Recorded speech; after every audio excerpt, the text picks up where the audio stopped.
doanya kami persilakan. Ya, terima kasih. Mari kita berdoa. Bapa Surgawi, kami bersyukur pagi hari ini kami boleh bersama-sama beribadah melalui persekutuan hamba-hambamu di pelayanan misi desa. Kami rindu mendengar suara Tuhan. Tetapi kami yang menyampaikan firman Tuhan dalam segala keterbatasan, berikan kami hikmat ilahi supaya firman yang kami sampaikan dapat berakar bertumbuh di hati kami yang subur. Berarti hamba-Mu Tuhan layakkan, kuduskan. Dalam nama Yesus kami siap berfirman. Amin. Shalom. Bapak Ibu, sukacita itu penuh. Baik waktu dalam keadaan sulit, dalam keadaan punya uang, tidak punya uang, tidak punya pekerjaan, jabatan, perlu seperti biasa. Kalau kita lihat dalam bahasa Yunani, aslinya adalah Kairo itu berarti adalah sukacita. Ya, merupakan kata kerja primer. Ya, next. Kata kerja primer di sini penuh keceriaan yang dengan tenang, bahagia, dan sejahtera. Jadi artinya penuh keceriaan. Ya, bisa slide-nya langsung, Amir. Tenang, ya. Dan juga sering dibuka di pun senang itu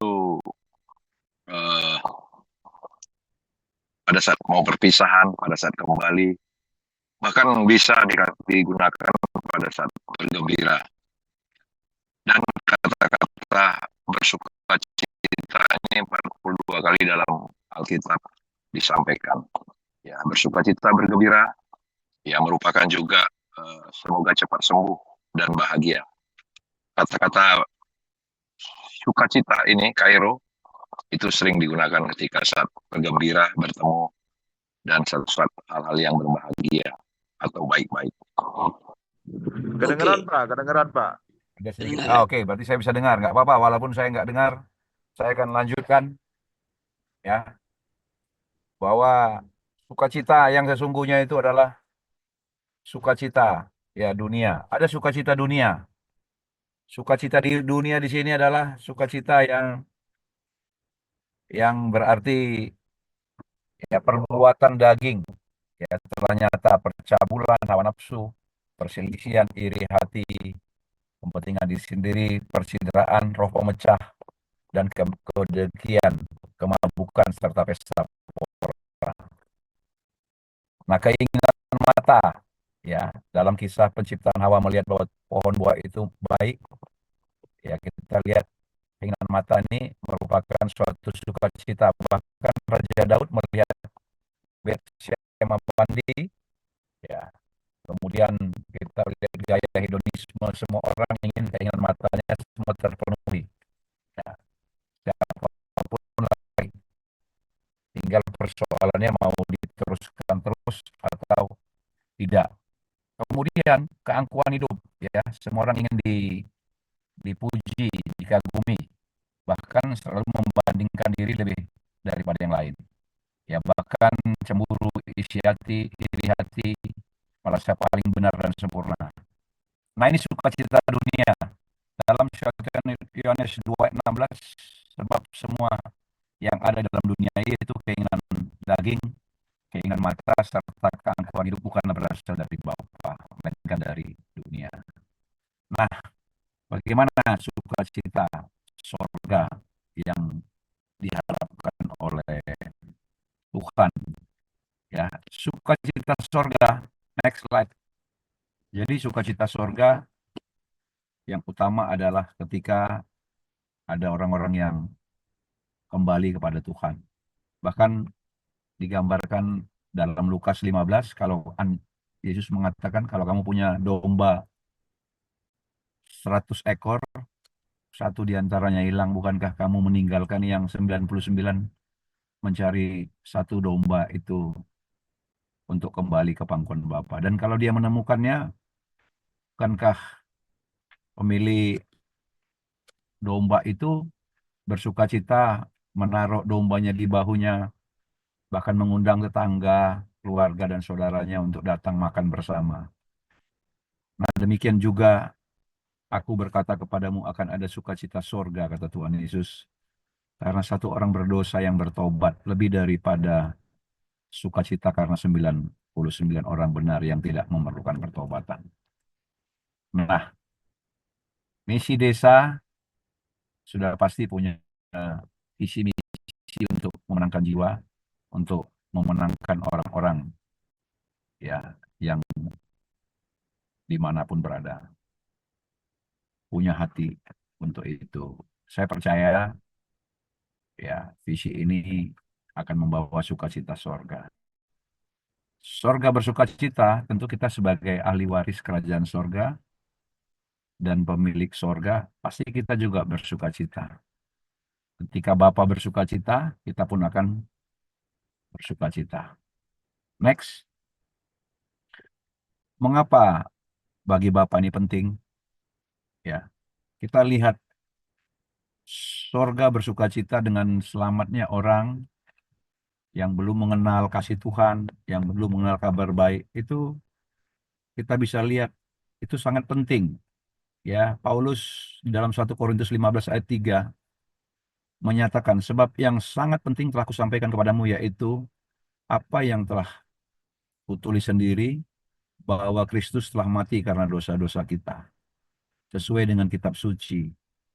Jadi Kristus, kematiannya, Injil, kebangkitannya, dan dia sudah selesai ya. Kematian di kayu salib telah membawa penyelesaian bagi dosa kita. Sudah lunas dibayar. Masalah terpenting dalam hidup ini adalah dosa. Untuk bisa selamat tentu dosa harus lunas dibayar. Dosa telah membuat manusia kehilangan kemuliaan Allah. Jauh dari Tuhan, terputus. Tapi dengan datangan Kristus sebagai domba Allah, sekali selamanya telah menyelesaikan utang dosa itu. Hai maut, di manakah ngengatmu? Sudah dipatahkan, sudah selesaikan utang dosa. Dan dalam Yohanes 21:17 kata Yesus kepadanya ketiga kali kepada Simon anak Yohanes, apakah engkau mengasihi aku? 3 kali Yesus berkata, maka sedih hati Petrus karena Yesus berkata untuk ketiga kalinya, apakah engkau mengasihi aku? Dan ia berkata kepadanya, Tuhan, engkau tahu segala sesuatu, engkau tahu bahwa aku mengasihi engkau. Kata Yesus kepadanya, gembalakanlah domba-dombaku. 3 kali Yesus berkata kepada Simon anak Yohanes, apakah engkau mengasihiku? Gembalakanlah domba-dombaku. Berarti kalau 3 kali, ya kalau pimpinan siapapun berkata kau sudah 3 kali, maka itu sangat penting untuk menggembalakan domba-domba. Bahkan dalam Lukas 5:31, ya, Yesus menjawab mereka, katanya bukan orang sehat yang memerlukan tabib, tetapi orang sakit. Aku datang untuk memanggil orang benar, tetapi orang berdosa, supaya mereka bertobat. Nah, kita umumnya sering sekali kita lebih senang bertemu dengan orang-orang yang baik, yang menyayangi kita, yang sayang kepada kita. Kita lebih banyak gereja Tuhan bertemu dengan orang-orang yang menyenangkan hati. Ya, padahal kalau kita lihat yang sangat penting di sini adalah mencari mereka yang hilang, mendombakan ya. Ada suatu kebahagiaan tersendiri ketika kita memenangkan jiwa, ketika kita bisa memberikan suatu jalan kebenaran, sesuatu yang baik buat orang banyak. Maka itu sangat penting. Ya, sukacita itu luar biasa. Sukacita yang sorga ini tidak mengenal waktu batas. Sukacita yang sesungguhnya.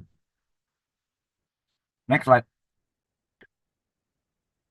Nah, apa cara supaya kita semua ya bisa membuat sorga bersukacita? Misi desa, pelayanan misi desa, tentu ada cara kita. Sehingga di tengah situasi regulasi hukum, di tengah keberagaman, ya kita memberitakan kabar baik, memenangkan orang dengan sesuatu yang tidak menggunakan tipu daya, tidak memaksakan kehendak, tidak kalau tidak mau ikut dibunuh, tidak menghargai hak asasi manusia.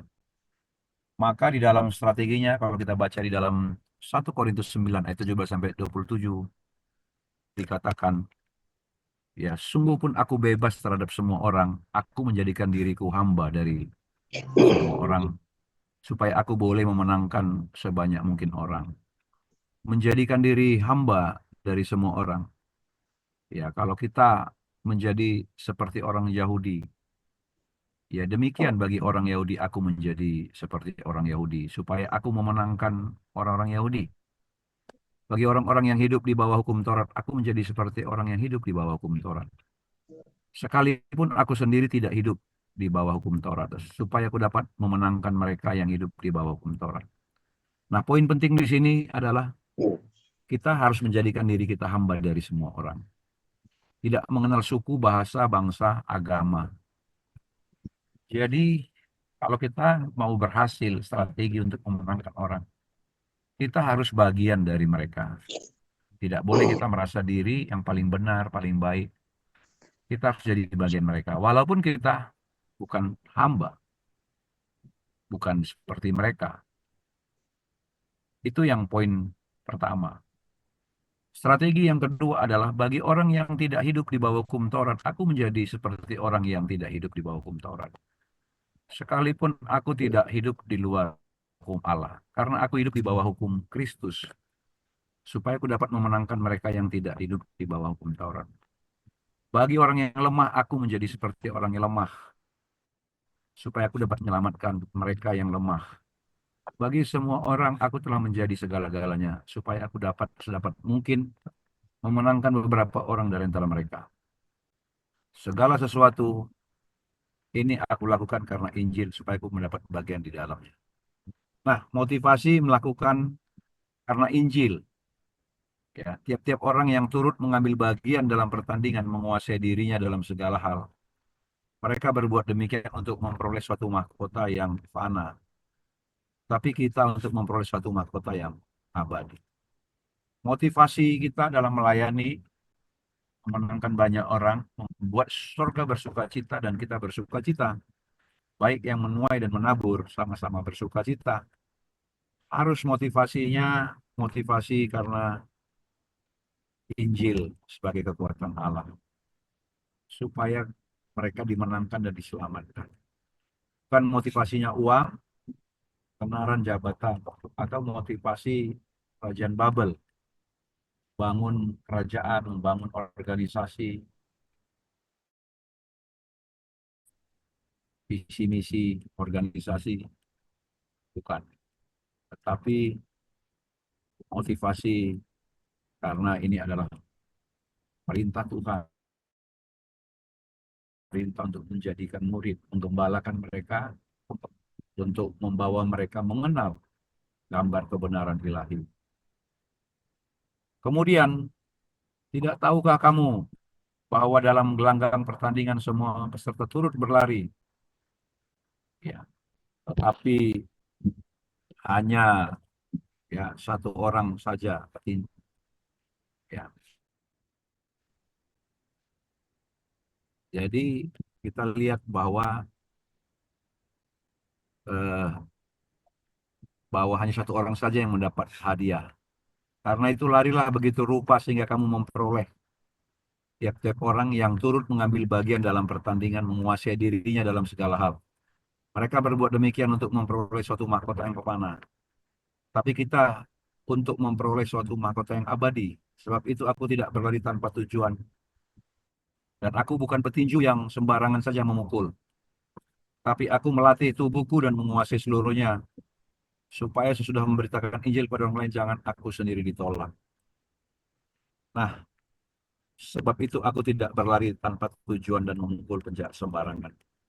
Melatih tubuh, menguasai seluruhnya. Jadi, supaya kita berhasil, strateginya kita harus belajar berlatih.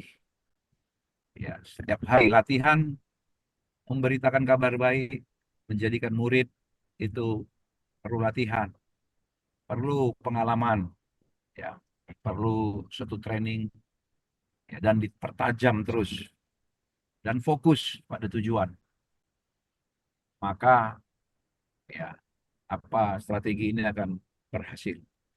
Next, sebagai terakhir, poin penting dari firman Tuhan yang saya sampaikan hari ini, sukacita surgawi itu ada pada domba yang hilang akan kembali. Kita perlu cari domba-domba yang hilang. Cari di mana mereka. Buka HP, buka siapa ke teman-teman kita. Setiap hari kalau orang asuransi, cari agen-agen, mencari orang-orang yang dicapai itu perlu minimal target 3 hari, 4 hari. Supaya terus ada kemenangan dan ada sukacita surga. Yang kedua, prioritaskanlah yang hilang. Baik itu di Yerusalem dan Judea dan Samaria dan ujung-ujung bumi. Prioritaskan mereka, baik itu di kita, saudara kita, keluarga kita, lingkungan kita, komunitas, pekerjaan, di desa, di kota, maupun di negara lain, perbatasan, bahkan di ujung-ujung bumi, bukan hanya Nusantara. Kita harus punya panggilan. Ya, prioritaskan. Bisa melalui sekarang teknologi, ya, media sudah membuat jarak semakin dekat. Ya, teknologi sudah mampu mempersatukan kita dengan orang-orang yang di luar kita, bahkan di dunia. Kemudian dengan strategi menjadi seperti ini bukan bunglon, tetapi kita turut ambil bagian di tengah-tengah mereka.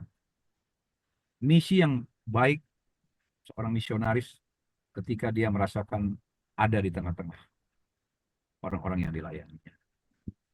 Bukan dia jauh, dengan dia berada di tengah-tengah orang-orang yang dilayani, dia akan menjadi seperti dan merasakan apa yang menjadi kebutuhan dasar. Sama seperti misi desa. Ketika kita berada di desa itu, kita akan tahu apa yang menjadi kebutuhan, apa yang menjadi agenda prioritas kita. Sehingga pelayanan kita akan efektif dan surga akan bersukacita. Menjadi pertanyaan bagi kita, apakah kita gereja Tuhan sedang menghadirkan sukacita surga? Apakah Bapa tersenyum melihat kita sepanjang waktu, membuat sukacita surga ketika ada domba yang hilang telah kembali dan mereka mendengar kabar baik? Apakah kita telah menjadikan murid? Apakah kita turut mengambil bagian merasakan keadaan orang-orang yang kita layani? Terima kasih, kiranya Tuhan menguatkan dan menopang kita dalam melayani. Mari kita berdoa. Ya Bapa, kami rindu supaya PMD, pelayanan misi desa, kami semua menghadirkan sukacita surga. Dan terima kasih, kami boleh sharing dalam firman-Mu. Mereka yang hilang, mereka yang Tuhan, pertemukanlah kami dengan orang-orang yang sedang mencari jalan kebenaran, tapi mereka belum menemukan Tuhan. Kami berdoa orang-orang yang belum mengenal kasih kabar baik. Tuhan, pertemukan kami supaya kami boleh melayani mereka. Berikan kami hati supaya kami berani mengambil risiko korban, berani berkorban materi, uang, tenaga, bahkan jiwa raga, seperti Engkau yang telah berkorban bagi kami. Terima kasih pertemuan singkat Tuhan. Ini doa kami dalam nama Yesus. Kami berdoa. Haleluya. Amin.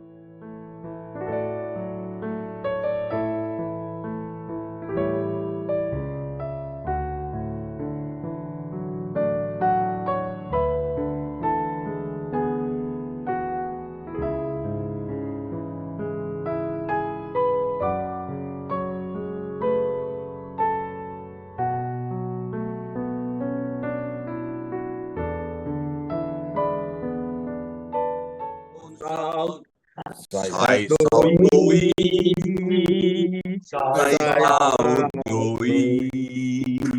sai sao đôi, sai sao đôi. Bema Biara isi Mangalalawon soluki. Hai Tuhan,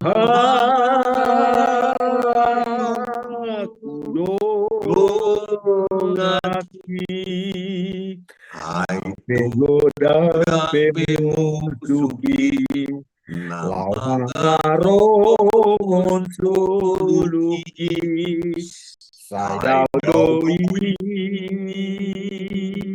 Saya doi, saya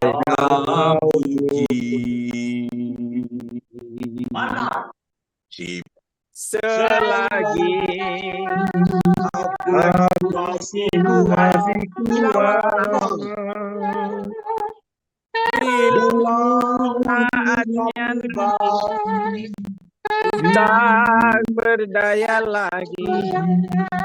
Hidup ini Sudah jadi berkah.